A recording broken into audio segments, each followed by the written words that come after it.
Союз России и Китая окрестили американским кошмаром развитие сотрудничества между Россией и Китаем, а также создание между ними союза может стать настоящим кошмаром для США. Об этом пишет The National Interest со ссылкой на экспертов Центра национальных интересов. По их мнению, Вашингтон совершает серьезную ошибку, не предпринимая достаточных мер, чтобы предотвратить сближение России и Китая. В результате, отмечают эксперты, США утратили выгодную позицию, которую занимали в течение второй половины Холодной войны, когда отношения между ними и Китаем и Советским Союзом по отдельности были лучше, чем отношения между Пекином и Москвой. При этом, по словам аналитиков, несмотря на углубление сотрудничества между Китаем и Россией, речи об официальном союзе между странами пока не идет.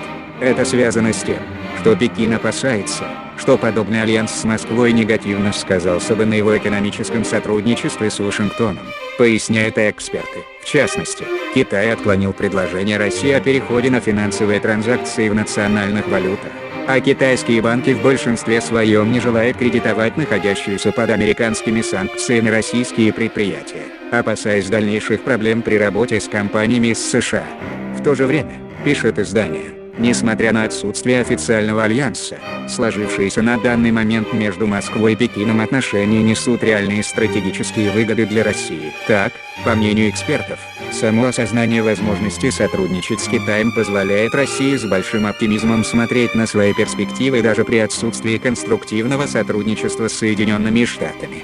Как отмечает The National Interest, американские аналитики долгое время со скептицизмом относились к возможности более глубокого сотрудничества между Москвой и Пекином. Однако в настоящее время вопрос о том, как ответить на продолжающееся сближение двух своих главных конкурентов, является для США сложнейшим.